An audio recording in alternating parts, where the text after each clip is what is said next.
Wow, what a series, what a game with 5 seconds left. Darren Helm from Manitoba. Hey, there it goes, right? It's always those Manitoba boys that are going to do it in hockey. Darren Helm puts it away for the Colorado Avalanche, finally exercising their demons and moving on into the third round to play Connor McDavid and the Edmonton Oilers. We are going to get a battle between two of Canada's best. It is going to be MacKinnon and McDavid. The winner is going to go to their first ever Cup final. Both their goalies are on fire, but before we get there, Coach, did you actually just say both the goalies for the Oilers and the Colorado Avalanche are on fire? Yeah, no, they're not. They're not at all. They're not playing very well, and we'll talk about goaltenders in this video, but more importantly, we're going to talk about the Blues. We're going to talk about the good job that the Blues did. We're going to talk about why the Avs ended up winning in 6, and then we will talk about the future of the Colorado Avalanche and the St. Louis Blues. We're going to talk about all of it, but we're going to stay focused on hockey in this one. We've already covered everything that needs to be covered in this series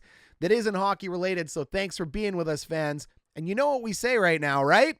Let's talk about it. Now, from the start of this series, Blues fans got on me thinking, you know, I'm a Blues hater. If you've been with this channel for some point in time, you know, since the beginning, you heard me say the St. Louis Blues were pretenders. I'm going to back it up a bit here, Blues fans. 1, you've been awesome on this channel. So have the Avs fans. 2, I see your point. I see what you loved about your team. But I think in the end, it's the shots and it's the Corsi, and it was the inability to generate enough chances, especially facing a weak Darcy Kuemper, that ends up keeping you from progressing in this series. Yes, and we will talk about it, and we will show data to back it up. On this channel, we show data. Every time we make a claim, we have data to back it up, or we have training to back it up. So we don't make outlandish claims, unless you're talking about the shallowness of the Oilers.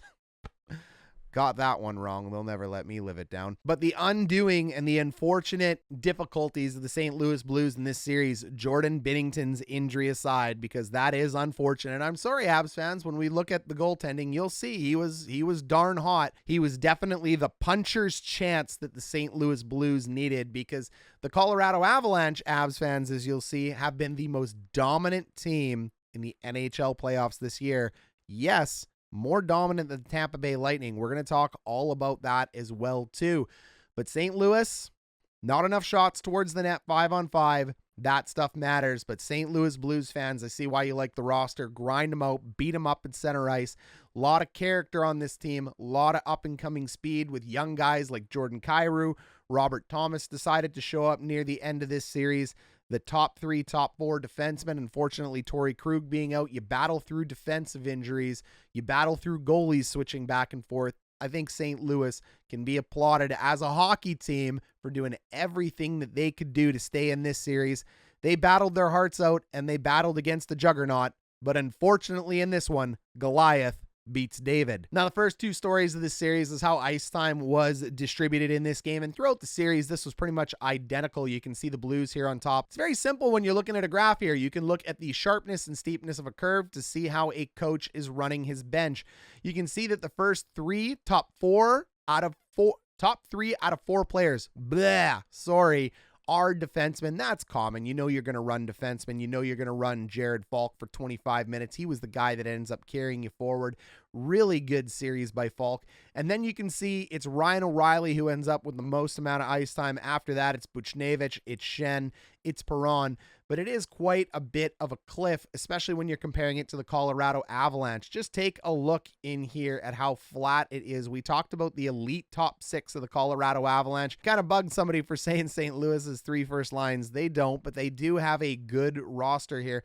And you can see Colorado has the reverse thing of St. Louis. St. Louis really balances out a lot of their defense. Colorado ran 2 of their defensemen, and yes, Samuel Girard being out with the broken sternum contributes to this massively. They run Makar, they run Toews. You've heard me say this in this series over and over again. We talked about the defensive depth of the Blues, and Blues fans went, hold on, did you just say defensive depth doesn't matter? And I said yes, and I can back it up. And how I back it up is if you do not sustain an injury to one of your top 3 defensemen, you really are only going to run 2 to 3 defensemen with elite level minutes, and you can get away with giving 50% of your ice time to your top pairing, and you can get away with giving the next 35 to 40% of your ice time to your second pairing and really mitigate that third pairing. Defensemen are horses. So it's lovely what St. Louis has in terms of depth. They have 7 amazing NHL awesome defensemen led by Jared Faulk here. Even with Torrey Krug out, the depth of St. Louis was on display, and the depth of St. Louis in the series previous with their 10 bajillion injuries to the point was on display. So the Blues defense really is next man up. Colorado lives, breathes, and dies by Cale, Makar, Devon, Toews, and Samuel Girard. Girard is out, not returning for the rest of the playoffs. Nasty hit in this one. So even though the Avs win, they don't get out unscathed, and that injury to Girard could definitely make the difference against playing Edmonton or whoever they get to play in the Stanley Cup Finals. Tampa Bay. But back to how the forwards are broken up, you can really see in here that they love to run 5 forwards, and they love to give near equal ice time to everybody. So we know Nathan MacKinnon is their elite player, but Nichushkin ends up getting a boatload of ice time. Landeskog gets a boatload of ice time.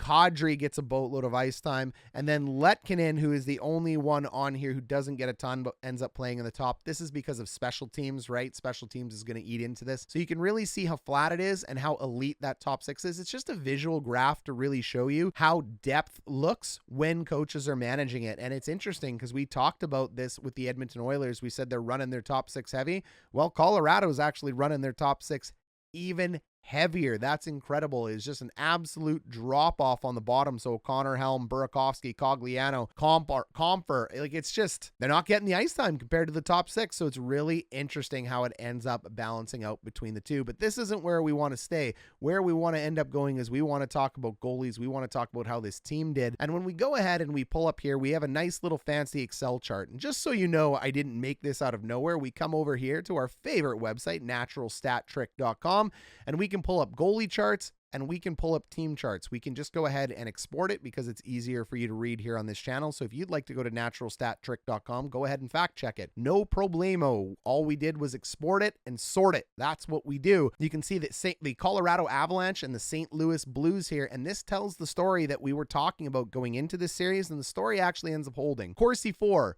Corsi is very simple. Shots directed to the net versus shots directed against your net. If you have more shots directed to the net, it's over 50%. If you have more shots directed against your net, it's below. You want to be as high as possible. Low number is bad. Below 50% is atrocious. But St. Louis has had this challenge all year. St. Louis does the damage on the power play. Well, the funny thing about these numbers that are sorted, it includes the power play. I went all situations on this one. I didn't just go 5-on-5. So you can see here, the St. Louis Blues only generated 283 Corsi chances against the Colorado Avalanche, who put up 411. Yes, the score of the series was close, but those are really tough numbers to go ahead and balance off. You have to score on a percentage of chances that is severely less than what your opponent has. That's tough to get back from. If you want to look at it a different way, how about scoring chances for versus scoring chances against? Hey, you want to go ahead and talk about high danger chances? No problem. It was only 47 for versus 75 against, or a 38%. Actually gets worse when you think about high danger chances here. So when we're taking a look at being able to generate chances against Darcy Kuemper and the Colorado Avalanche, the Blues didn't do a great job this series, but this has been Blues hockey all year. And Blues fans, I don't bring it out to rag on you. Absolutely not. I think the team's excellent. It's a good team. But when I said they were one of the hottest teams going into the playoffs, being a bit of a pretender, I think they were getting overvalued. But unfortunately, I thought there were 2 teams like that. Now, I had the New York Rangers and I had the St. Louis Blues. Both have made the second round. When we talk about predictions, we're just talking about going to the Cup. So I think it was really good. One, they knocked off Minnesota. We called that. We called Colorado in 6 in this one. So we ended up getting this one. Look, if you can call the series in terms of like game length and winner, it's kind of luck. Let's be honest. The fact that you have to pick a game between 4, 5, 6, and 7, like, you know, the game choice, it's a little bit of luck. But if you get the team, hey, good for you. We ended up getting this one. The only one we've got wrong so far is the Edmonton Oilers. We'll have to see how the Canes and the Rangers work out there. Now, back to the St. Louis Blues. The one thing I think for a good Stanley Cup team is when you're heading into the playoffs and during the playoffs, you have to have that Corsi up because shots matter. And you can see it when we flip over here to Colorado. They're on the top. They have a 60% Corsi. Now you might be going, whoa, that's the number one Corsi in the entire playoffs, in the second round as well too. And you're like, Colorado just barely got through that? How did that happen? Don't worry, we'll talk about goalies in a second. But when you take a look at Colorado, their high danger chances for are incredible too. This is an incredibly lethal and deep team. So Colorado right here just did work. They did business. This does not include any of the Nashville pump-ups. If you put Nashville in here, the stats are actually almost identical. Their Corsi with Nashville is 60%. So they really performed the same against St. Louis as they did against Nashville. The difference is St. Louis has a lot more talent up front and was able to score a few more goals. But we don't want to take a victory lap on this. I feel icky taking a victory lap on it, Blues fans, to be honest. And the reason is because Binnington ends up getting hurt. And regardless of why you think he got hurt, intention or not, that's not the point. He's hurt. He's out. The fact that you don't get to finish with Jordan Binnington doesn't really feel right for me to go on and say, woo, I got it right, because Jordan Binnington was the X factor. The reason we got the Oilers wrong, honestly, I didn't see McDavid going to this level. Like, he's good, but I did not. Hey, McDavid went to another level. Smith played bananas. It happens. It's why we play the game. It's why we love it. I didn't see Jordan Binnington stepping in and doing what he was doing. And before Avs fans go, we beat him anyway. Yeah, you did. You won the series. I'm not making any excuse. I am pumped for the MacKinnon-McDavid one. And I think Colorado is the best team in the playoffs minus a goalie. And that's gonna affect you. Because if we go over here and we take a look at the goalies, same thing. We went to naturalstattrick.com. We went ahead and exported it. What we end up seeing is Andre Vasilevsky is the number one goalie in the playoffs right now by what we call GSAA, goals saved above average, or goals saved above expected if you go GSAX. So that stat is the all-encompassing. It's better than save percentage in my opinion. It's better than goals against. To me, that is the best goalie stat you can end up using because it really tells you how good your goaltender is. Anything at the 0 mark is a replaceable goalie. That means that is average. Anything above it is a goalie that is performing above average. The higher number, the better. And any goalie in the negatives means they are performing worse than an average goalie. And we're not just averaging the goalies that are in here. We are averaging an NHL starter, period. So we're not just comparing a small sample size in small games. We are comparing this against years and years and years and years and years of data. It's how it goes ahead. It's how it ends up getting calculated in. You get a number in it. It's just good stuff. I like it. It's the way it goes. You're either going to believe it or you're not. But what it does is it helps remove our bias. So when we take a look here, we know right here are the goalies that performed amazingly, and here are the goalies that didn't perform so well. Darcy Kuemper performed the best of the worst, but he still performed below average. This is not the numbers of an elite goaltender or a goaltender that's playing elite. This is the numbers of a goaltender that is actually struggling. And the reason his GSSA is low is because he didn't get a lot of shots against. He didn't get a lot of high danger chances against. Like, some of these shots we talked about in the series were a bit weak. And then when we take a look here at Ville Husso, we know Husso is one of the worst goaltenders in the playoffs. So the Blues did it in spite of Jordan Binnington, who is hotter than fire being out. So, yep, Blues fans, you have a little bit of a gripe to say this could have been different with Binnington, but it's irrelevant because the Avs end up winning. We're just too pragmatic on this channel. We're not here to, give hugs and massage egos. That's just how it ends up going. But I do think that when we were discussing about that Corsi before we went in, just the fact that St. Louis doesn't generate enough chances and too many chances get generated against them, I think it's going to be a team on the rise. They're not going to fall off. I think it's awesome that Binnington resurged. That is going to give a lot of confidence for St. Louis fans going into next year.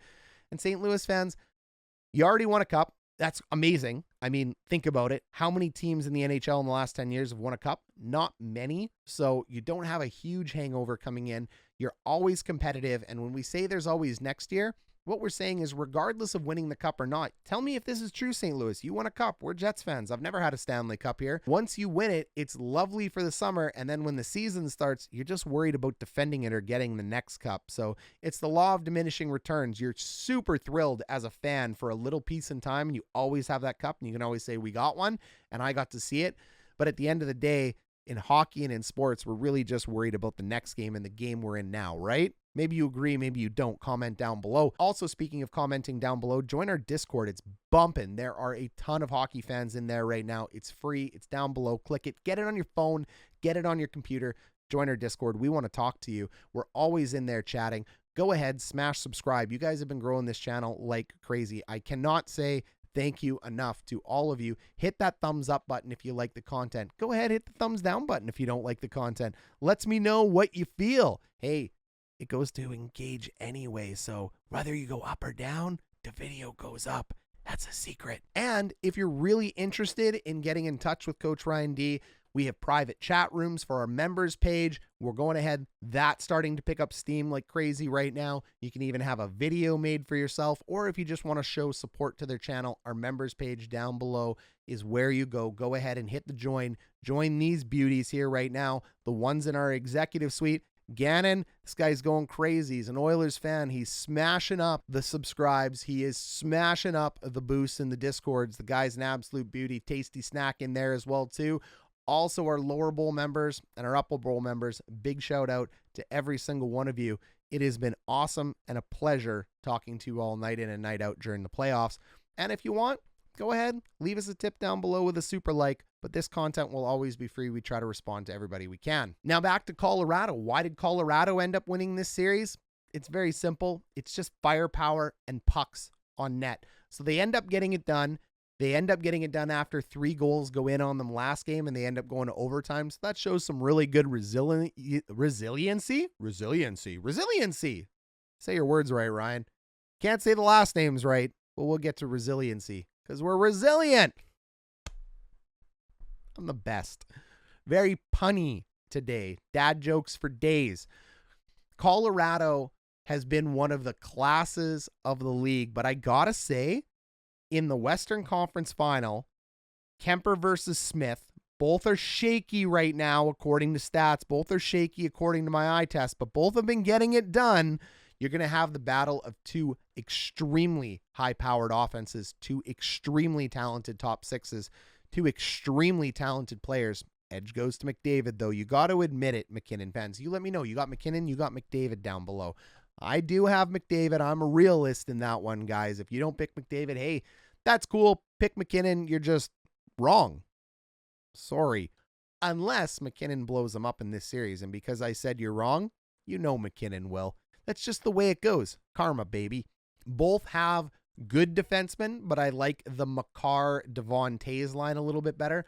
But Mike Smith, when Mike Smith gets hot, he is outplaying Darcy Kuemper right now. That could make all the difference to me. That is the Achilles heel of the Colorado Avalanche at this point in time. When I look at what Vasilevsky's doing, Ranta's doing, Shesterkin's doing, and then I think about Darcy Kuemper, the guy got the bag like Jared Markstrom.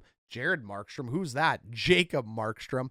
When you're paid the amount of money they're paid, you need your goalie to stand on his head, perform a little bit better, or you can do it the Mike Smith way, which is just good enough. That's all you need to be if your top 6 is going to carry you. So it will be very interesting to see the battle of 2 elite teams down below. You let me know who you got. I will give you my full prediction video coming up maybe tomorrow. It's all the reason to subscribe with the notification bell on. All right, let's talk here about where the game was saved. This was beautiful. It was 2-1 right now for St. Louis. Go ahead and take a look. Look, here's that shot count. Again, it is really difficult to dig yourself out of holes like this. It's incredible that it was 2-1. Unbelievable. Really good job by St. Louis here, taking advantage of it.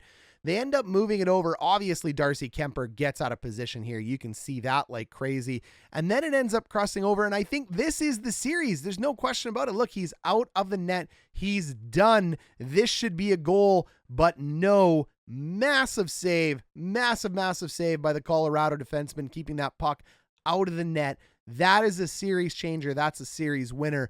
That is even more impressive than the MacKinnon goal. And I'm not saying it's more impressive in terms of like wow factor or highlight reel, but it's more impressive because a play like that, the net's open. A play like that wins Stanley Cup. So really, really well done. Before we even get to the goals, that was the play of the game. All right, goal number 1 occurs here. Bowen Byram. Look, we love Byram here, but he ends up making a little bit of a puck fumble. Young defenseman, he's still got some room to grow. He carries it around the back of the net, and instead of being able to give it to his partner, he ends up forcing it up the wall. So you'll see Byram carrying it. He's getting angled off here. He makes a rushed play trying to get it over to his partner, and that rush play ends up getting stopped at the point. That shot that gets stopped at the point ends up coming back into the zone, and that is what is going to put the Colorado Avalanche on their heels here. Young defensemen do this all the time. They just end up making a rush play with it behind their own net. It's unfortunate for Byram, but he makes up for it later in the game, doesn't he? And then what you end up seeing here is a little bit of a fake, just a little bit of a stick handle. They don't end up putting it into the middle. That ends up messing further with Colorado. That's just some nifty stick skills here. You gotta love that from Robert Thomas. And he waits because Justin Faulk is going to end up coming through. Tarasenko drives the mid lane as he should. Power forward Tarasenko doing the right things. So even though he doesn't get the puck here, he drives the mid lane, which freezes these two defensemen just enough to allow Justin Faulk to step in where it's open. Normally goal scorers like Tarasenko, they're looking and waiting to get the puck. No, he does the right thing for his teammate. He opens up properly to the puck, Tarasenko does here. He's waiting for a pass or a deflection, but Faulk just takes one pass on his stick and immediate shot and ends up beating Kuemper here. That's a tough save for Kuemper. That's a beautiful shot there by Faulk. He beats him over top of the corner.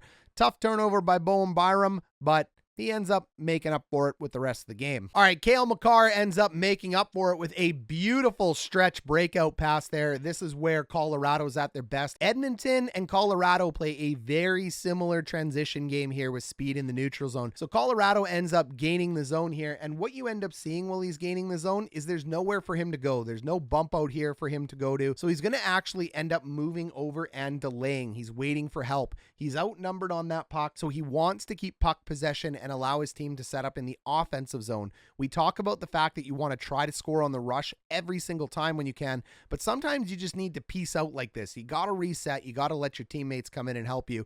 And then what we end up seeing here is a little drop pass. Love those little drop passes. And then this is just good skating. We call this evasive skating. This looks like he's actually going to take what we call a delay, which is like a J hook, and then he's going to come around this way onto his forehand. What evasive skating means is he's going to point his skates in one direction, and then all of a sudden he's just going to cut back the other way. Players end up reading body language like this all the time on defense, and it's these little nuances that make the difference. So take a look. He goes ahead, he points the skates in one direction. Whoop, bye-bye, I'm gone. And it ends up leaving him absolutely in the dust. Like, hey, where did he go, big guy? Look, it even leaves a second guy in the dust, and everybody's kind of thinking, man, that was quick. Hockey is a quick game, folks. So from us on a video standpoint, this looks very simple. This looks like no big deal, but it is a big deal. This can throw a player off in real time. Again, take a look at it here. We're going one way. Everybody's biting. No, we're going to go this way. Where do we go? Well, you end up going towards the net. You get lost. That puck ends up coming off Husso, and it ends up going in the back of your net. Thanks to Compher. I mean, beautiful job just staying in front. Everybody is tied up. Nothing you can do about this. Josh Manson with some real fancy skating there. Unreal work by Colorado. Colorado in full control here in terms of the shot count and the dominance factor, but unfortunately, like we said, a good well-timed block ends up bumping out to here. A lot of goals end up getting generated on the rush thanks to good defense. Good defense leads to good offense. So we see that shot. Beautiful block off the shin pads. Defenseman is caught down a little bit too low here. So your defenseman is sitting right here at the top of the circle looking to pinch in. Unfortunately, that forces them to have to retreat in order to pick up the puck. And as you're retreating to pick up the puck, they end up just doing a little bit of a puck fumble. Look, they're just trying to keep it in the zone and they lose it. And it happens. It's unfortunate. Sometimes these things go. You end up popping it through, and now you are on a 2-on-1, and when it is Schenn and when it is Kyrou, it is going to be tough to catch them. They're off to the races right now. 2-on-1, we see the classic laydown, as we always talk about. The key of this is do not let this puck cross the Royal Road. Do not allow that pass to occur. But dive after dive from defensemen in the NHL these days when goals end up going in. And defensemen don't actually dive this much, team. It just happens to be when a goal gets scored on you, we get to see them diving because it is a common mistake that ends up getting made. Yeah, we can see it, and I can run you a whole highlight reel of guys making the dive and making it work. But when you miss the dive, a 2-on-1 becomes a 2-on-0. And I don't like 2-on-0s, and you know me, I like stats. I like my odds. And if you're new to this channel, you know that if you take a shot from this angle here, your goaltender has a 90% chance to make that save. If that puck ends up coming across the Royal Road player to player, your goalie only has a 70% chance to make that save. That is the highest percentage scoring chance in the NHL. It's a green chance versus a yellow chance. You always want to give your goalie the best chance. So stay up, try to not allow that puck to go player to player, allow yourself to recover and pick up the rebound if necessary, and turn a 2-on-1 into a 2-on-2 by allowing the shooter and the goalie to have a 1-on-1 shot. I know shooters are good these days, but they are not as good as pucks that end up going across the Royal Road. There's nothing Kuemper's going to do on this. I can't rag on any goalie who can't make that post-to-post save. If Kuemper makes this stop, he steals a stop at this point in time, because that should be going in the net. And I had to pause it here just to show you, because Blues fans, if you're old like me, who does that look like? One knee down, clapper, one-timer. I know it's from the other end of the ice, or the opposite side of the ice, but little bit of shades of Brett Hull here from Jordan Kyrou. Just happens to be it's on the opposite end. Hull used to shooting over on the left side of the goaltender, Kyrou on the right side of the goaltender. Really, I love making connections to the past like that. And fun fact about Manitobans in hockey, Brett Hull was from Manitoba. Brett Hull is a dual citizen. Brett Hull unfortunately decided to play for Team USA. As the legend goes, he got cut from Team Canada once and said, I'm done. I'm going to go win a gold with the States. It didn't happen. But he tried. And yes, one of the greatest of all time got cut from Team Canada. It happens. It's the hardest team in the world to make. That's why I say you're automatically elite when you make it. And take a look at this play here. He ends up putting it out to that exact spot we talked about. So remember, the Royal Road is here in the middle. He doesn't cross the Royal Road. He ends up putting it out to here. Why is that significant? Because the angle change for Ville Husso here is much smaller when it's not across the Royal Road. So remember I said it's a 90% chance to make that save from the circle there? Beautiful shot here. Husso ends up shutting the door on him. You want to always give your goalie the chance to make the save from outside like that. That is what I'm looking for when I'm talking about 2-on-1s with defensemen. Let them take the shot out there on that side.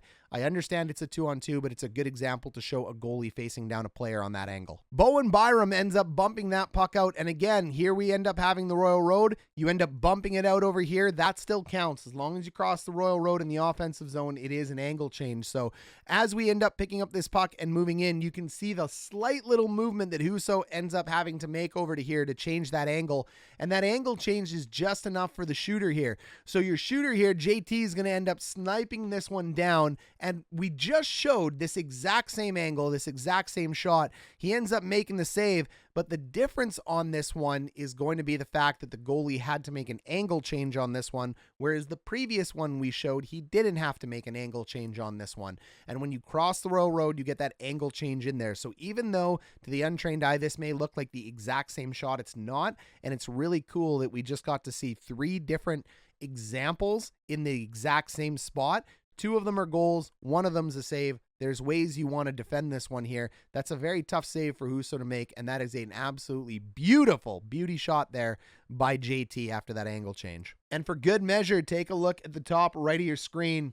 It's a water bottle shot. I love water bottle shots. They're fancy. Ends up popping that bottle off the back of the net. Thirsty guy has no water left. Just an absolutely beauty one here. And once again, you're in a good angle, but this is a really nice one. We talk about a shooter shot. Well, there's a puck size hole right here. So Husso's got a very good angle here on Compher, but it ends up sneaking in the top right of the shoulder. Really, really nice goal here. Not much Husso's going to be able to do on it. All right, Cale Makar with 14 seconds left. The elite prodigy, the prodigal son. Beautiful breakout here. Love the pass. I love when defensemen end up moving their feet, but no big deal. You end up busting it down the right-hand side here. Nothing wrong with that. And you end up getting a little bit of a gritty goal right now. I mean, who knew it was going to be Helm, O'Connor, and Eric Johnson? You end up bumping it to the outside. You know what he's going to do here. We talk about it all the time. He's going to drive the mid lane. You know what he's going to do here if you've been on this channel. He's going to drive to the top of the circle. You know what he's going to do if you've been here on this channel. He's going to fill up this spot right here. That's what all 4 players are going to do on this rush, because that is what they are practiced to do. That is how you do zone entry. So we end up going forward. Look, there's the mid lane drive, and you might be going, hold on, why is this puck behind the player? And that is because number 92 here, you're actually supposed to be going slower. So he's now also driving the mid lane. He's made an accident, a mistake, a boo-boo, if you will. He wasn't supposed to cut to the middle of the ice. He's supposed to go to the top of the circle, and he's supposed to be slow. We tell all of our players going to the top of the circle, third man in, slow, slow, slow, because you want to be about right here. And that's why the blind pass across the open ice makes sense. This isn't a giveaway. This in practice is going, hold on, it's like a quarterback throwing to where a receiver should be. There should be a guy there. He's not there. Oh, well, fortunate board bounce, like the fortunate son, and it is a beauty goal. It still crosses the Royal Road. It still causes a problem for Husso here. You end up with Darren Helm just clap bombing it in with 5.7 seconds left. So it is a happy accident. It is amazing that you end up doing the wrong thing and it ends up producing the right thing, and the Colorado Avalanche end up winning this game. And that's it. That's our game. It ends up being carried on the back of the third and the fourth line and the defensemen of the Colorado Avalanche. They don't ask you how, they just ask you how many. So even though the greatness of Nathan MacKinnon is held back by Tyler Bozak, the legend killer last game, Colorado ends up doing it with their depth in this game, even with limited minutes. Okay, Avs fans, we'll see you when you go ahead and play the Oilers.